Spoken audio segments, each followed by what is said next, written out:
Good evening, everyone, and welcome to the Harris County Flood Control District's virtual community engagement meeting to discuss Q130 Cedar Bayou Preliminary Engineering Report. This virtual community meeting is being offered by the Flood Control District to continue to share vital information with the community during this period when in-person public meetings have been suspended due to safety concerns from the COVID-19 pandemic. My name is Sheldra Brigham, and I'm with the Flood Control District's communications team. I am joined tonight by a team of Flood Control District leadership and subject matter experts to ensure we continue to keep you up to date on these important flood mitigation projects in your community. And we're also joined by staff from area elected officials' offices and community associations. County Commissioner Adrian Garcia sent in a message earlier for us to share with you now.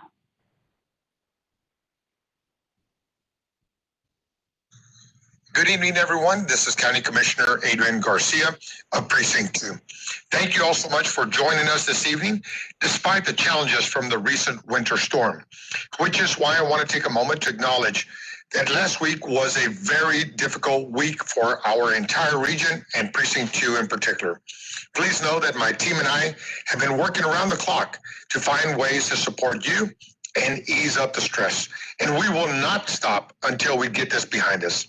For that reason, I encourage you to go to my website at hcp2.com and follow us on all of our social media pages for the latest pop-up food and water distribution information.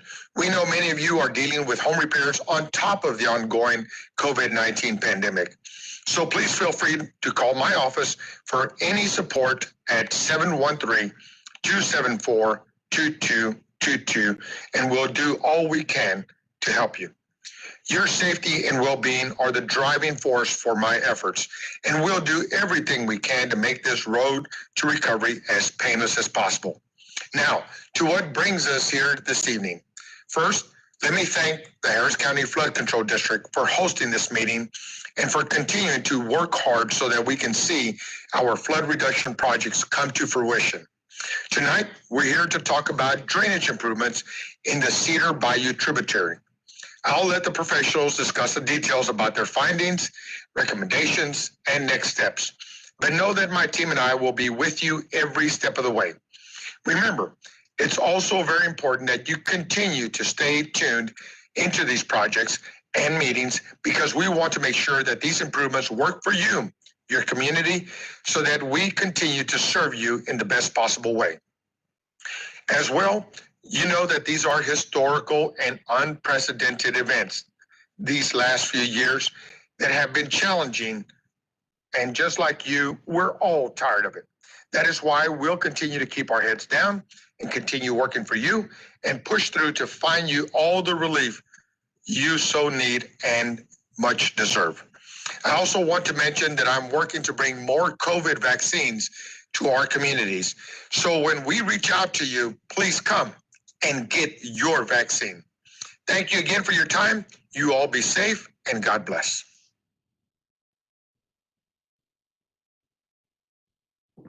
And thank you, Commissioner Garcia, for those remarks. Now, along with the Commissioner, we're glad to see all of the community so engaged in this project, and we look forward to continuing to share updates and keeping all of you in the community involved. Now, this virtual meeting will begin with a presentation to share project updates, including discussing the potential plans for flood reduction along the Q130 tributary. The presentation will be followed by a virtual question and answer session with Flood Control District team members. Attendees will be able to submit comments and questions through the website, or you can do so by phone. Now, any comments not addressed during tonight's Q&A session will receive a response from the Flood Control District after the comment period has closed. Instructions on how you can participate in this virtual open house are included on this slide. They're on the virtual meeting webpage, and they're also on the Flood Control District's website. And I'll also share a reminder of these instructions when we reach the Q&A portion of our meeting tonight. We will now transition to Terry Barr, Bond Implementation Manager with Hack Associates. And Terry's going to share some information about the Flood Control District and then more about this particular project. Terry? Thank you, Sheldra. Good evening. I'd like to extend a special thanks to you, the public, for joining us. On behalf of the Harris County Flood Control District, I would like to welcome you to the virtual public meeting for the Q130 Preliminary Engineering Report, or PER. My name is Terry Barr, and I'm the Bond Implementation Manager for projects within the Cedar Bayou Watershed. This meeting is the first of two that will be held for this project during the PER stage. Additional meetings are anticipated during the design phase and before construction. During this presentation, we'll give a brief overview of the project, but before we get to project specifics, we want to share some information about the Flood Control District. The Harris County Flood Control District is a special purpose district created by the Texas legislature in 1937 in response to devastating floods that hit Houston in 1929 and 1935. The Flood Control District was created to serve as a local partner to leverage federal funding for flood damage reduction. Our mission has greatly expanded over 80 years, with billions of dollars in infrastructure improvements in the ground. While we are a separate entity from Harris County, the Harris County Commissioners Court serves as a governing body. The mission of the Harris County Flood Control District is to provide flood damage reduction projects that work with appropriate regard for community and natural values. One of the most difficult challenges we face is constructing effective projects that are sensitive to community and natural values in a highly urbanized area. Harris County includes 22 main watersheds, totaling approximately 1,800 square miles and more than 2,500 linear miles of channels. 2,500 miles is approximately the distance from New York to California. Each watershed has its own unique characteristics and needs. Tonight, we're talking about a project in the Cedar Bayou watershed of East Harris County, specifically improvements in the tributary Q130 subwatershed. So why is Harris County flood prone? Some of the reasons are that the county is prone to extreme rainfall, including tropical storms and hurricanes. We have flat, slow draining landscape here, and we have clay soils that do not soak up excess rainfall very quickly. These flooding issues become more apparent when combined with dense population centers and development that has occurred in our region. The Flood Control District works with other agencies and shares jurisdiction over flooding issues in Harris County. This slide illustrates that shared jurisdiction. Inside neighborhoods, as shown on the left side of the illustration, storm sewers and roadside ditches collect stormwater runoff and start the process of moving it away from streets and homes. Storm sewers and roadside ditches are the responsibility of the underlying municipality and Harris County Engineering in unincorporated parts of the county. The larger bayous and channels that take the collected stormwater and move it through our drainage system to Galveston Bay are the responsibility of the Flood Control District. This is shown on the right side of the illustration. In between these two systems, a stormwater detention basin is sometimes constructed by the Flood Control District. When storm sewer capacity is increased, this creates an increase in runoff. Since it is our policy to avoid impacts to properties downstream, detention basins may be built to safely take in and temporarily store excess stormwater during heavy rainfall events. Often, we partner with Harris County precincts, utility districts, and others to add recreational amenities such as trails to these basins and along our channels. On August 25, 2018, Harris County voters approved $2.5 billion in bonds for flood risk projects. This vote followed a series of meetings across Harris County in each watershed, which resulted in a list of what is now 181 bond projects. 149 of those 181 projects have been initiated so far, including 8 projects in the Cedar Bayou watershed. A total of more than $680 million in partnership funding has been secured so far to stretch the 2018 bond program even farther. The actual timing of each individual project will depend on a variety of factors, including environmental permitting, right-of-way acquisition, utility relocation, and in some cases, the requirements of a particular grant. That said, project lists and projected schedules are updated regularly on our website.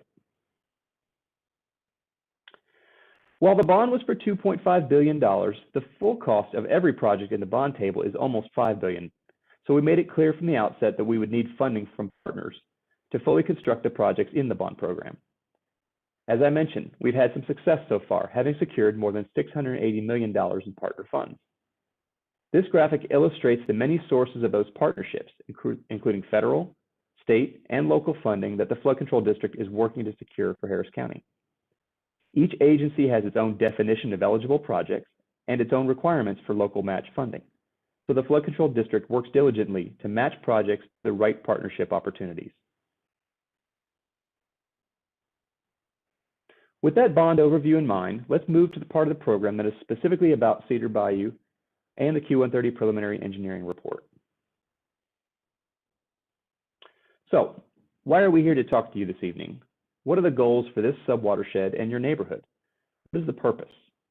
The purpose of the Q130 Preliminary Engineering Report, or PER, is to complete a detailed evaluation of the Q130 subwatershed with the intent of recommending a channel conveyance and detention configuration to move into design and construction. We also want to identify the right-of-way that will need to be acquired to facilitate the project implementation and to determine potential project challenges such as utilities and environmental constraints. This PER is the third step in the project life cycle for this area, which began with the Cedar Bayou Flood Risk Reduction Study, which was completed in 2018. Some of you may have been involved in the public meetings that were conducted for that effort. The FRRS was a planning study that looked at the whole Cedar Bayou watershed and developed some high-level flood reduction concepts for the main stem and 18 tributaries, including Q130.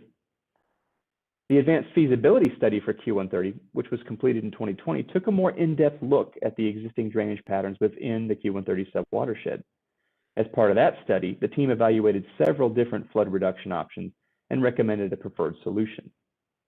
The preliminary engineering report, which is the current step, includes refining the preferred flood reduction option, collecting survey, geotechnical, utility, and environmental information, and moving the project into conceptual design. Before we get into the details of the PER, I want to take a few minutes to cover some of the terms we'll be using. Some of these you may have heard, but I think it's beneficial to clarify some of the terminology. Throughout the presentation, we'll be using terms like 100-year or 10-year. I want to clarify what that means. A 1% annual chance or 100-year event is a rainfall event that has a 1% chance of occurring in any given year. That doesn't mean that if you have a 1% annual chance storm today, you're good for another 100 years. It's simply a measure of the expected frequency based on the historical data that we have. By the same token, a 10% annual chance or 10-year event is a rainfall event that has a 10% chance of occurring in any given year. A 50% or 2-year event has a 50% chance of occurring in any given year, and a 0.2% or 500-year event follows the same nomenclature. I think it's important to remind you that the precipitation depths for each of the specified frequencies are based on statistical data and are not necessarily related to each other. For instance, a 10-year event does not have 5 times as much rainfall as a 2-year event, and a 100-year storm does not have 10 times the rainfall of a 10-year storm. In fact, the 10-year storm has more than half of the total rainfall depth of the 100-year, and the 2-year has about a third of the total depth of the 100-year. I'd also like to go over some flooding terms. A subwatershed is a subset of the larger watershed. We refer to areas that drain a tributary as a subwatershed. For example, the Q130 subwatershed is a sub-area of the larger Cedar Bayou watershed. Inundation mapping is used to identify the rising and spreading of water from the channel banks over the nearby ground. In other words, stream flooding. This is not necessarily the same thing as a FEMA regulatory floodplain, which is based on inundation mapping, but also goes through a rigorous review and public input process to become a regulatory product for flood insurance purposes. You'll also hear the term overflow. Overflow occurs when water levels are sufficiently high that water overtops the drainage area divide and flows into the adjacent drainage area, so from one subwatershed to another. I want to reiterate that this project uses inundation mapping to identify current flood risks and to gauge the effectiveness of the flood reduction options. But we're not updating the FEMA flood insurance rate maps as part of this effort. Finally, I want to go over some flood reduction strategy terms. When I talk about channel modifications, I'm referring to an alteration of the channel with the intent of providing additional stormwater carrying capacity. This could be enlarging it or improving the efficiency by reducing vegetation, or a combination of both. Storage improvements refer to the creation of volume specifically for the purpose of collecting and temporarily holding stormwater. In other words, detention. The Harris County Flood Control District has constructed and maintains numerous regional detention facilities. Another term is natural channel design, which is a strategy that uses engineering and the science of natural stream processes to create, rehabilitate, restore, or stabilize a stream. Finally, the term mitigation refers to the offsetting of the impacts of one action with another. For example, we build stormwater detention to offset downstream flooding that could result from channel modifications.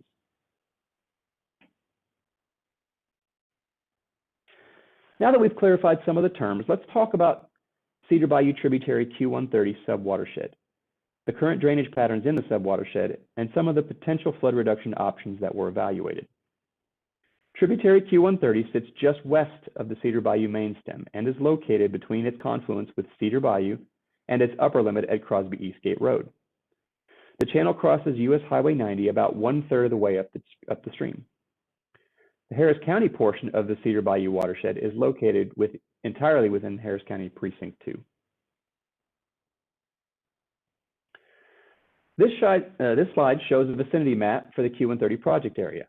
You can see the Q130 channel in blue and the Cedar Bayou channel on the right side in the shaded area, which is outside the Q130 subwatershed. The subwatershed is approximately 3.5 square miles and includes the Dairy Oak subdivision in the middle portion, as well as several turf farms in the upper portion of the subwatershed. Part of the PER effort includes data collection, which includes survey, geotechnical information, evaluation of environmentally sensitive areas like wetlands, and identification of utilities, such as the multiple pipelines that cross the channel upstream of US 90. Subsurface utility engineering was performed as part of the data collection task to estimate the location and depth of the underground utilities. More detailed information will continue to be collected as this study progresses toward design. We performed a more in-depth evaluation of the existing drainage conditions in the Q130 subwatershed. This was done using updated terrain information, as well as more detailed modeling approach than the Cedar Bayou FRRS, the Flood Risk Reduction Study, which looked at the entire Cedar Bayou watershed. Our investigation revealed several existing drainage issues, such as chronic flooding north of Dairy Oaks due to the sheet flow and limited ditch capacity. There may also be overflow from Cedar Bayou during major rainfall events. There are low-lying areas to the south and west of Q130 that are prone to flooding due to the terrain. The shallow depths in the channel itself give it less than a 50% chance or 2-year capacity, which limits the ability for outlying areas, including the neighborhood, to drain. Flow restrictions at US 90 and the Union Pacific Railroad result in raised flood elevations upstream of those structures. Also, there's an overflow from the current Q130 channel into the old stream bed that flows south towards Cedar Bayou and through structures that are outside of the Q130 subwatershed.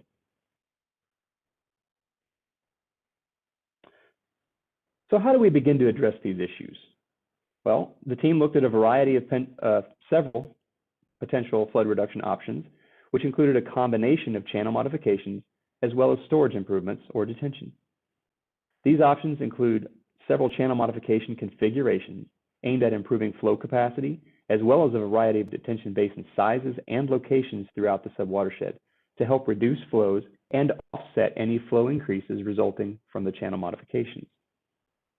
We looked at improvements ranging in a level of service from the 10-year event to the 100-year event, and detention storage volume ranging from 480 acre-feet to 1,060 in the lower, middle, and upper areas of the the subwatershed. To give you an idea how much detention that is, 1 acre-foot is equal to nearly 326,000 gallons.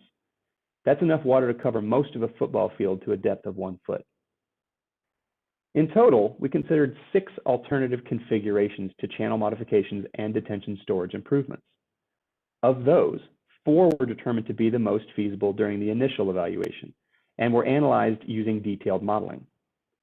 These are alternatives 1A, 2, 4, and 6. Alternatives 3 and 5 were not considered feasible in the initial evaluation and were not modeled in detail, so we're not going to discuss those in this presentation. In addition, cost estimates and an assessment of the potential benefits were prepared in order to compare the cost effectiveness of the various options. The options that were evaluated in detail are the subject of the next several slides. So the team looked at both long-term or ultimate flood reduction solutions, as well as short-term options that can be done under the current bond project. Alternative 1A is considered the ultimate flood reduction solution and will provide the highest level of flow protection. This long-term solution includes modifications such as deepening and widening to the existing channel to provide adequate capacity. In addition, the project would require approximately 960 acre-feet of detention split between the upper and lower end to ensure that the intended flow reduction occurs and to make sure that there are no impacts downstream that would result from the channel modifications. One thing to note, the blue circles, those indicate the approximate location and size of the detention needed.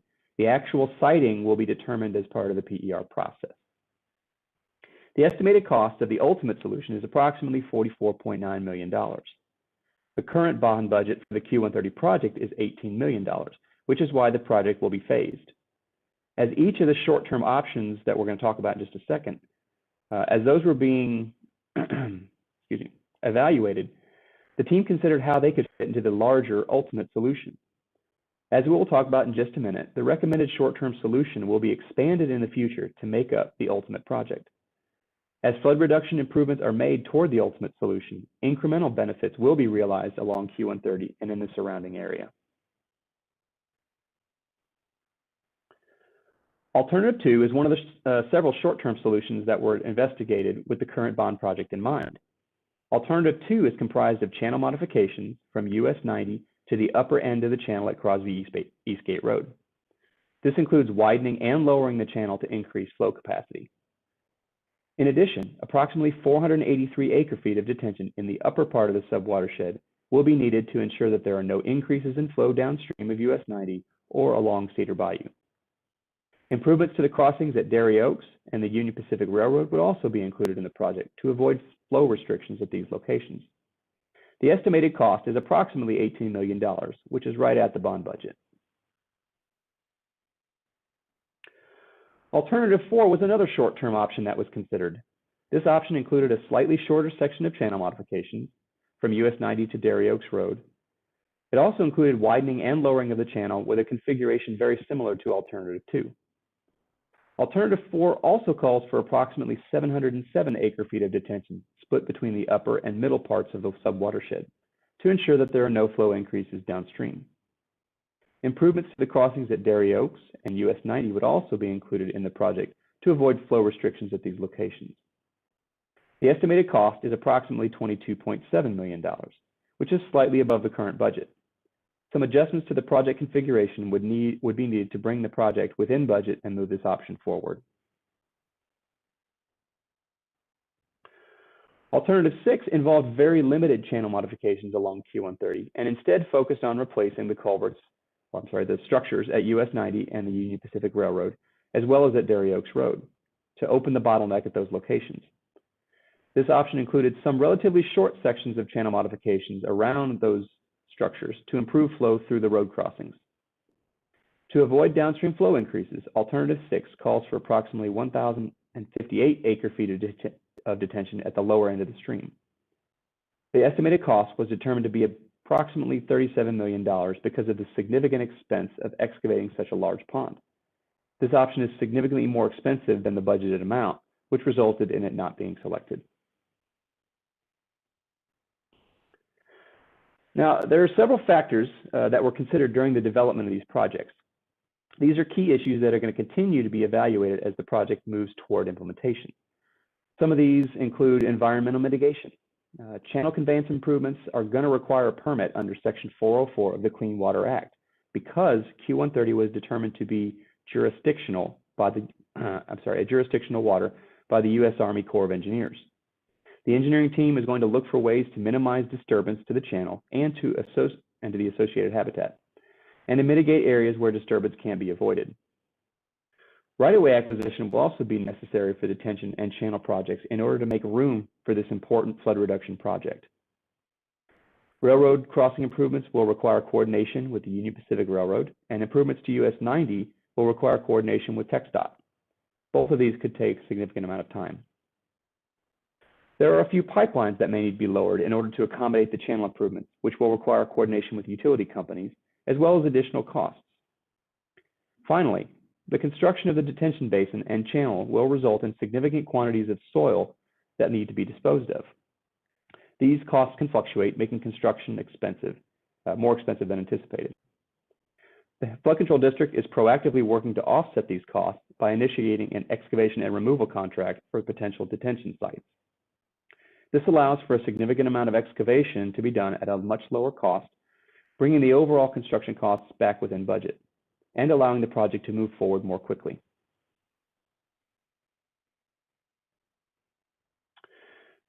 Based on the analysis of the flood reduction performance, the estimated costs, and other project considerations, Alternative 2 is the preferred solution. The project proposed provides several flood reduction benefits, which we'll discuss in just a minute. In addition, the project cost was within the established budget. With an estimated cost around $18 million, the project will include the construction of approximately 483 acre-feet of detention storage in the upper sub-watershed and modify the channel by both widening and lowering it from its existing dimensions to increase the amount of flow it can accommodate. The project will identify and acquire right-of-way that will be needed to accommodate the ultimate solution. As I just alluded to, the project will benefit the Q130 sub-watershed by reducing flow rates being directed into the channel through the use of detention storage. The project will remove inundation of up to 29 structures and remove inundation from approximately 474 acres for the 0.2% chance or 500-year event. In addition, the project will remove inundation from approximately 1.3 miles of roadway, improving access for emergency vehicles and the public during a disaster. As additional funding becomes available in the future, the current project can be expanded based on the ultimate solution recommended as part of the project. So the last thing I'd like to touch on are the next steps. Where do we go from here? In the near term, the preliminary engineering report will be completed. As we move toward completion, we will hold another public meeting, likely in the early to mid-summer 2021. At that meeting, we'll share more detailed information about the preferred alternative development and conceptual design. Once the PER is complete, the final design stage will begin. This includes the development of detailed construction drawings and specifications that will be used to construct the project. As the team progresses through the design process, there will be several activities going on. The team will initiate the environmental permitting that will be necessary to meet the regulatory requirements of the U.S. Army Corps of Engineers. We'll also need to acquire the right-of-way to complete not only the current project, but also facilitate the ultimate solution. Utilities such as pipelines may also need to be adjusted or relocated to allow the project to be constructed. The team will work with the utility providers to make those adjustments. Finally, the project will move to construction. Once complete, the residents of the Q130 sub-watershed will see tangible flood reduction results. We're working hard to make sure this happens as soon as possible. With that, I'd like to send it back to Sheldra to close out the presentation and take us into the Q&A portion of the meeting. All right, thank you so much, Terry. Now, before we move to the Q&A portion, I do want to share a quick reminder that we'd love to hear from you on this and other projects that are rolling out across Harris County. To learn more about this project, to ask questions, to sign up for our mailing list, please visit hcfcd.org/F44. Now, don't forget, there are 3 ways you can submit a comment about this project during tonight's session. Submit a comment on this site in the box near the presentation live stream.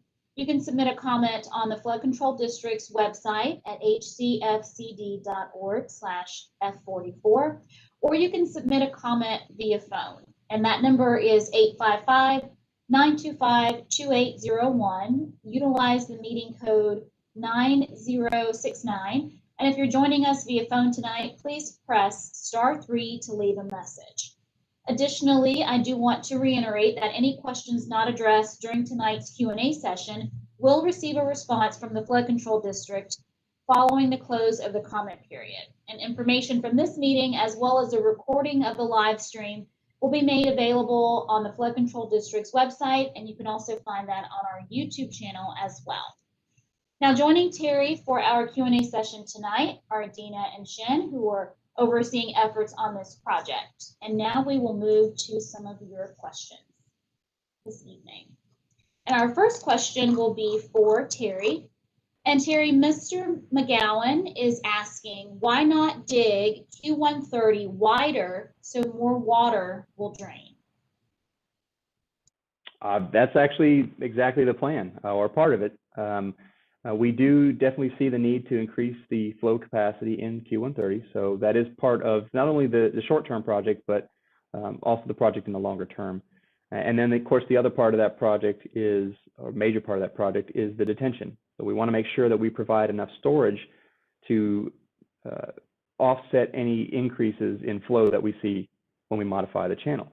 As we modify that channel, we make it more efficient, more effective. It's going to speed that water up, and it creates an increase in flows downstream. Flood Control District's policy is to make sure that we don't create those negative impacts. So in addition, we'll be providing that detention storage to help offset that. Thank you, Terry. We'll stay with Mr. McGowan for one more question. Why not dig the ditch on Crosby Eastgate from Lakeside Drive to Q130 so the water would drain that way? Well, the Lakeside Drive itself is actually the top of the drainage divide for the Q130 sub-watershed. So a portion of that area does drain to the south. Now, that part specifically is right along Crosby Eastgate Road, which is a Harris County roadway. So I would say that that is the kind of thing, or that's the kind of part of the solution that we probably should talk to Harris County Road and Bridge about. And I think the Precinct 2 coordinator, Jeremy Ratcliffe, is probably the perfect person to ask that question. So I think Jeremy can follow up with you on that. All right, thank you, Terry. Our next question is for Dina. Mr. Stone is asking, how is this project paid for? Are there any partners for the Q130 project?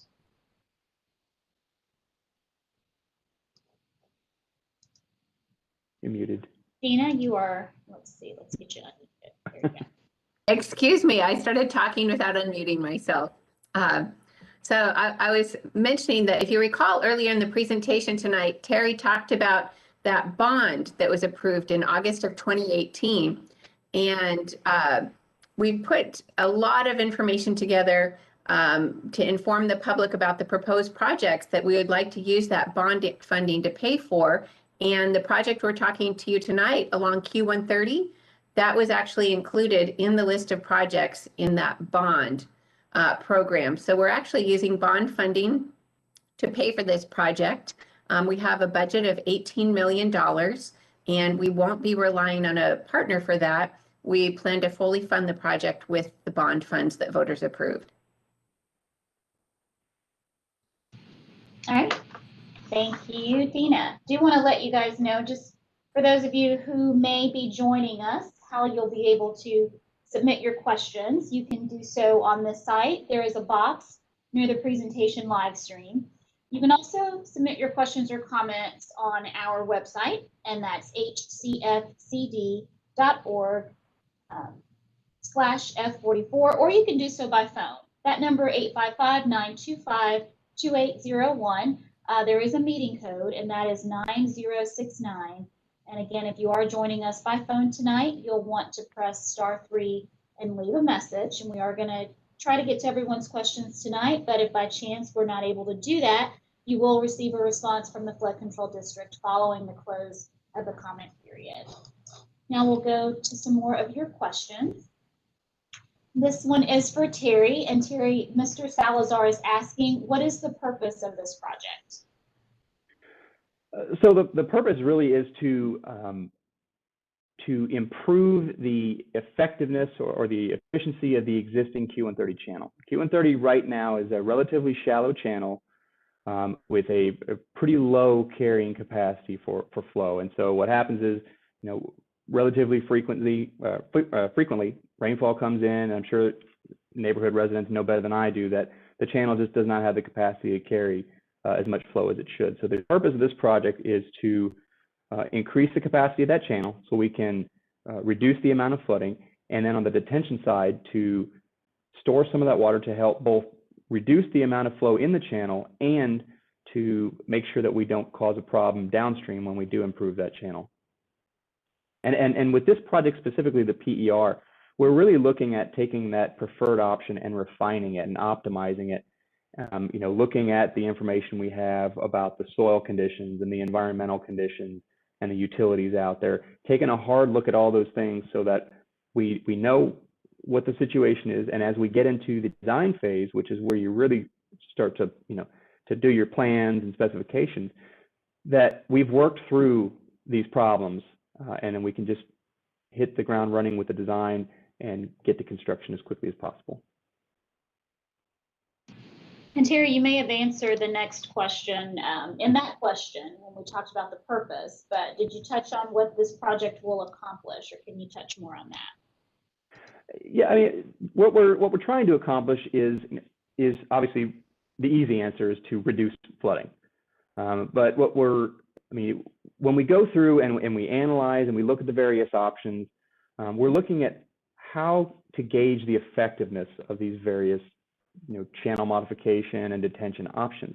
And so we look at a lot of different things. We look at economic damages. We look at the number of structures that we can help, the number of buildings that we can help pull flooding back from. We look at the amount of acreage, particularly in an area like this. You know, it's not just about structures. Acreage is valuable too. You know, there's livestock out there and other things. So we're certainly cognizant of that. And then roadway mileage. You know, access is a big issue during these major rainfall events. And so anything that we can do to help reduce flooding on these roadways is a benefit to the community. So what we're really trying to accomplish with this project is to improve the flooding situation for all three of those categories. And so when we say things like we were removing 29 structures, what we're trying to get at is our estimates right now are that for a 0.2% chance or a 500-year event, that approximately, I don't know the total number, but what we're saying is we're hoping, let me rephrase it that way. We believe, based on our evaluation, that as this project is constructed, 29 fewer structures will experience flooding during that event, because we will have drawn in that flooding because we have improved the channel and we've provided that detention. By the same token, we estimate, based on our modeling, that we'll get 470 something acres that are not inundated during that same storm. And then on the roadway side, we'll have a couple of, 1.3 miles of roadway that we estimate won't be inundated for that same storm. So we're just trying to improve the situation.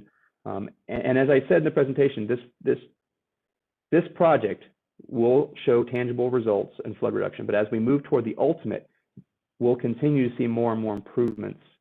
And so you'll see more structures, more acreage, more roadways being, quote unquote, removed from flooding. Or maybe the way we could phrase that is to say we'll be removing the flooding from those homes and those roadways.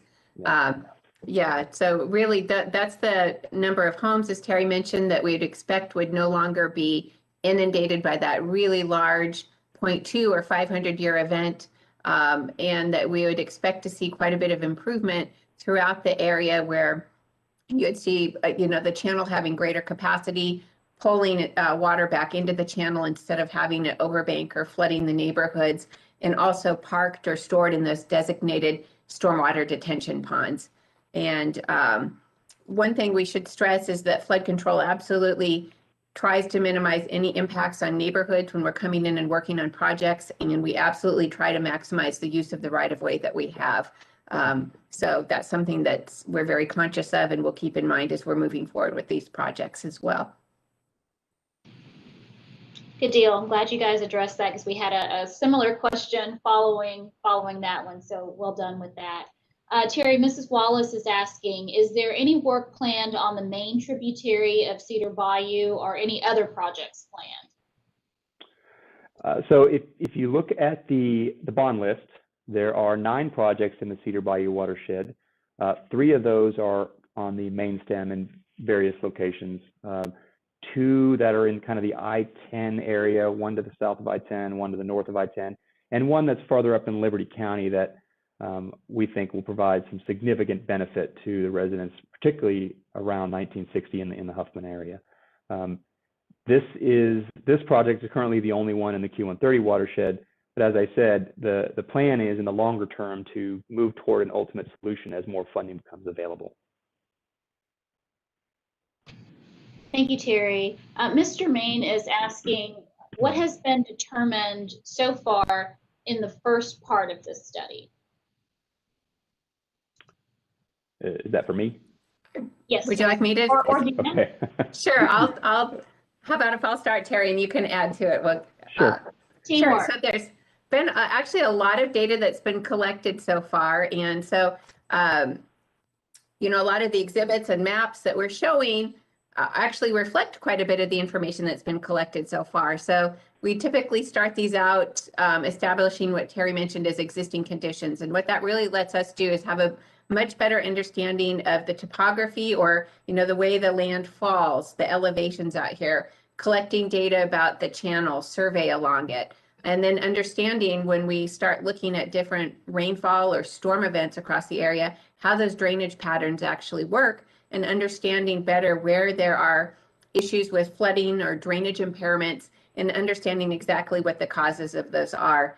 You know, it might be easy to think a lot of times in areas next to the channel, it must be the channel flooding that land, which is often the case. But we also can find in many cases when we start doing these detailed analysis that it might actually be water trying to make its way to the channel, and it's being impaired somehow and can actually make its way there. So we spend a lot of time looking at where the sources of flooding are coming from, and then understanding better how to deal with them.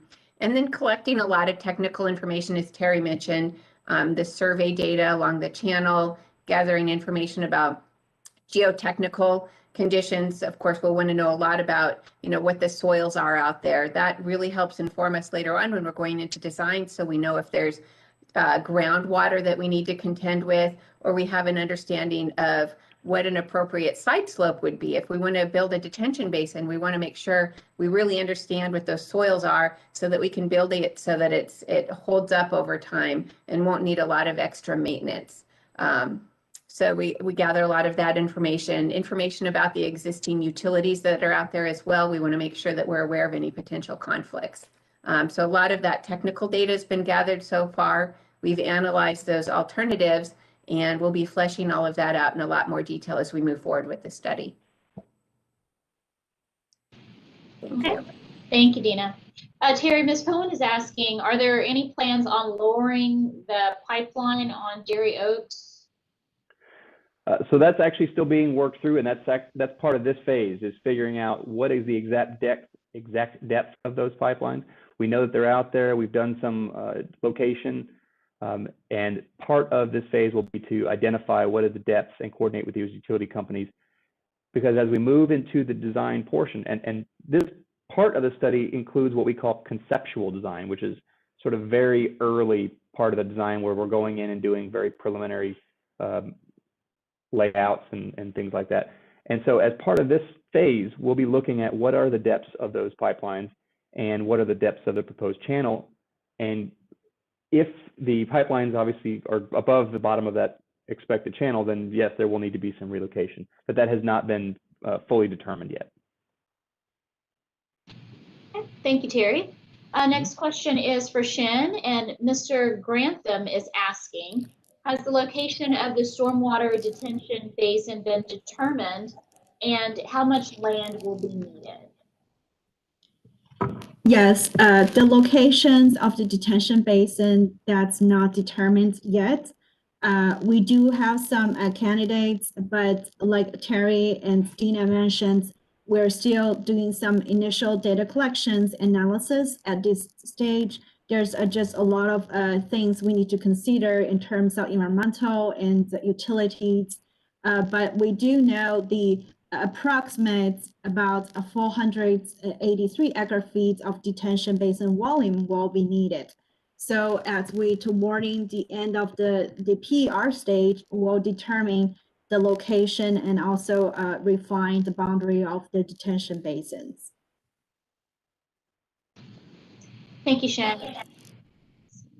And Terry, next question for you. Sally Moran is asking, how long will this project take? There we go. So the current schedule, right, we're looking at finishing this portion of the study in the summer of 2021 this year. And then, of course, once we do that, we'll jump pretty much immediately into the design. We expect the design is going to take about a year, maybe a little less, let's say about a year.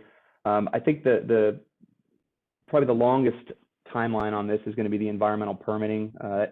It takes quite a while to get everything through the Corps of Engineers, and there's not exactly a defined timeline. So our estimate right now is that we can complete the final design sometime in the summer of 2022. But with the environmental permitting and the time that it takes to go through the bidding process, we expect that the construction would start sometime in the winter of 2022, 2023. And then, of course, the construction will take a little while. I'm going to guess around a year. But that is something that will be worked out as part of the design process, is what the timeline is. So, I certainly understand that it's a process. It takes some time to get through, but we've got to make sure that we dot all our I's and cross all our T's, particularly on the environmental permitting and getting the right of way and making sure our utilities are in order, so that we can do this effectively. And Terry, Sally Moran has a follow-up and wants to know how long until we see any difference of the flooding. Hurricane season is coming. What are we doing to prepare in case we get hit by one? So as far as tangible results from this project, it would be once the construction is complete. So it's probably a few years, probably, like I said, winter 2023, 2024 before this is in the ground. And unfortunately, it's just the nature of these projects. They take a long time. We are hopeful that we can jumpstart some of that detention potentially through the use of the E&R excavation removal contract that I mentioned earlier. But that's still in the early stages. So we're still determining whether or not that's going to be able to be utilized. But that won't provide the full benefit that we're talking about here. In order to provide the benefits that we have been talking about, the structures and the roadways and all that stuff, construction will have to be complete. Thank you, Terry. Shan, Mr. Estrada is asking, what is the current stage of this project?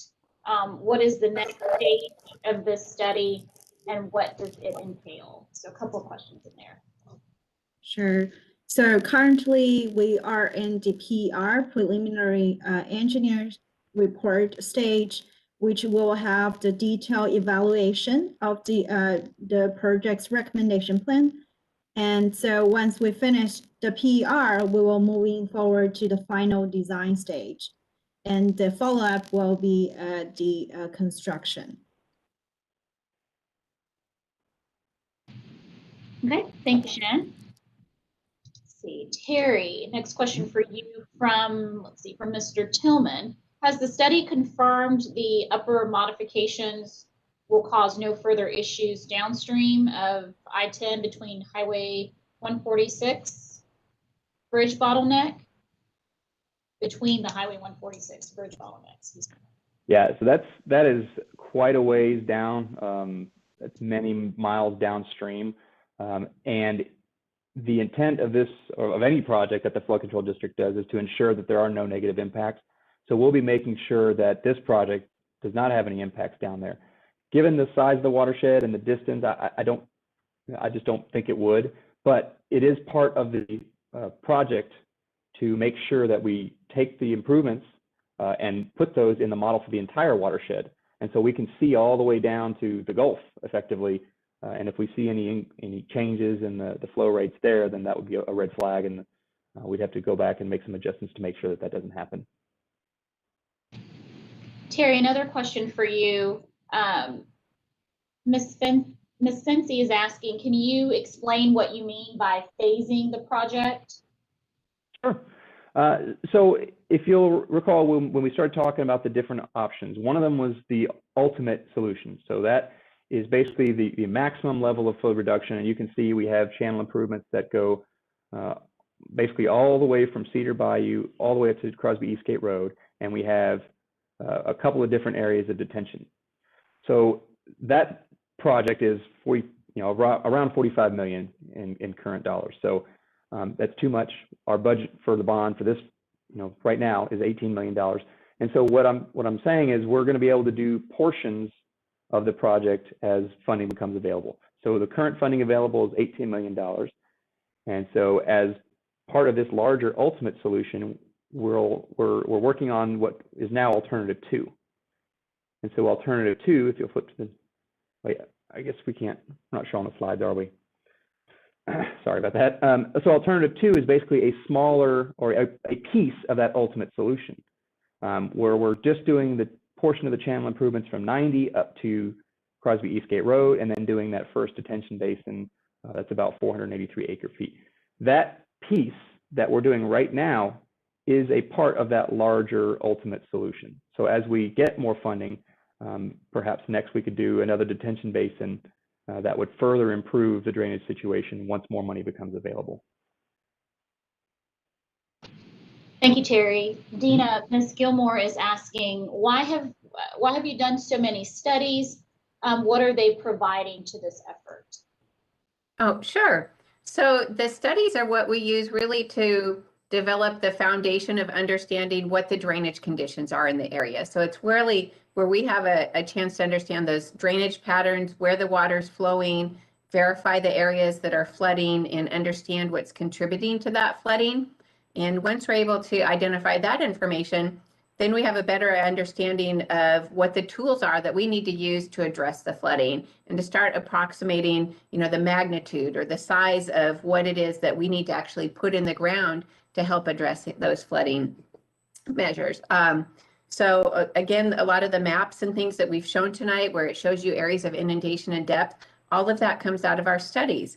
And then another very important point of the studies, besides establishing where those problem areas are and helping us figure out what we need to do to address it, is also to go in and verify that as we are making recommendations for projects, that we aren't transferring that flooding just from one area of the drainage area to another. So, Terry mentioned earlier that when we go in and we look at widening that channel or increasing its capacity to carry water downstream, we absolutely have to make sure that we're putting a detention basin in to capture that, so that we aren't sending more water to another area that doesn't have the capacity to accommodate it. The flood control district is a no adverse impact entity, so that really means that we make sure that we aren't transferring that risk from one neighborhood to another. And the detailed models that we build for the studies help us ensure that. Thank you, Dina. Terry, we have a follow-up from Mrs. Cohen, who asked about lowering the pipeline at Dairy Oaks. She says that it has us trapped on this end. We end up with standing water on our property for weeks and months after rain. Okay. I'd say that's a very specific question. I'd have to take a look at that and get back to you. I don't have a good answer for that question right now. I'm sorry. But we can certainly take a look at it and see if there's anything that can be done. And flood control district is not the owner of those pipelines, but I think that that's something that we can take a look at, or work with your precinct coordinator to help address that.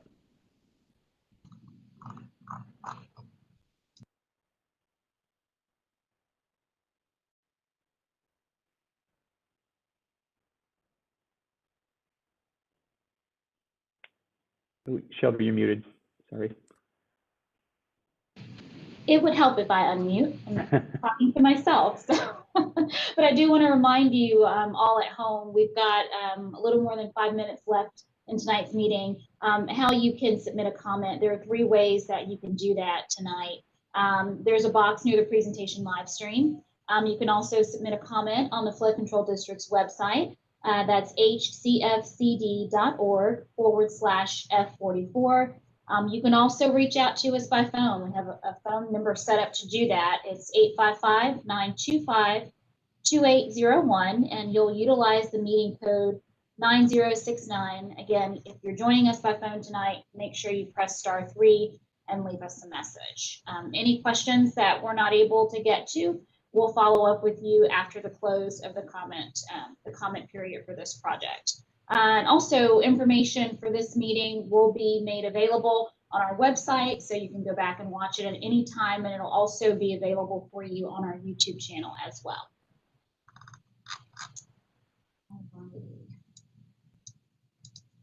Let's see. Oh, we had a question come in. Jim was asking, how can I stay informed on the progress of this project?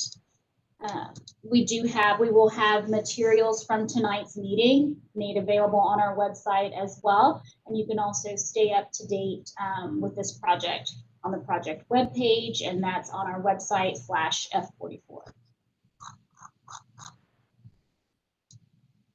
I think we have time for just a couple of more questions, and I'm scrolling down to make sure we didn't miss any that have already come in.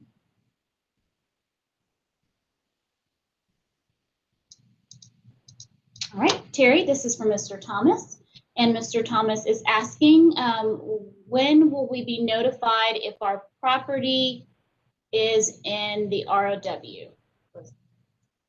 The right of way. So Right of way. one of the things that we're doing as part of this study is refining what that project's going to look like and what right of way we're going to need in order to accomplish that project. And so we want to make very sure that we have thoroughly evaluated what we think the solution is going to be, make sure that it's effective, make sure that it's checking all the boxes, and then once that's finalized, that's when we start to make that approach. And that may be something that flood control can answer a little bit better than I can. But for my part, I would say we want to make absolutely sure that we're asking for something that we really need.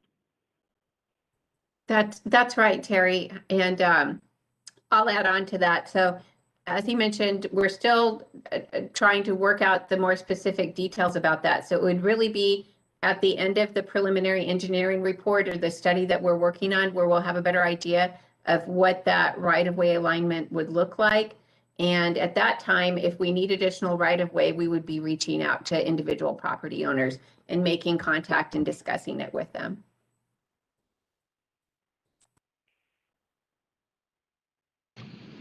Thank you, Dina. I think we have one more question, because this one has come in a couple of times. And how long do we expect for this project to take? And Terry, I think you may have answered it earlier, but I think we might be able to close with that. Sure. Like I said, the current stage should take us into the early part of the summer. And then we will kick off the design pretty much immediately, which we expect to take around a year. The environmental permitting is probably what's going to take the longest. We'll initiate that pretty early in the design phase. We're trying to get that worked on so that we can do that. But the timeline on that could range anywhere from 12 to 18 months. We just don't know. That's the U.S. Army Corps of Engineers has complete control of that. So our plan is to have it go to construction sometime in winter 2022, 2023, and we expect construction would take about a year. All right. Thank you, Terry. Thank you. I think at this point, that might conclude all of our questions that we have had come in tonight. We certainly appreciate all of the engagement on this project. So with that, I'd like to share one final reminder, again, that we are continuing to accept comments and feedback on this project through March 13th. That is the close of the comment period. And so we do encourage everyone to continue to engage on this, but also want to remind everyone to get flood insurance, as we know that flood season is year-round in Harris County. To Terry, Dina, and Shen, do want to thank you guys for all of your answers tonight and all of your insight. I'm sure we all will be logging off a little bit smarter this evening. And one last thank you to the folks at home for taking the time to visit with us, to ask questions, and to share your comments. We really appreciate it. And we also appreciate all of the engagement that you are giving us and will continue to give us on this project. We look forward to continuing to share updates as our work moves forward. So again, thanks so much for joining us. Stay safe and have a great evening.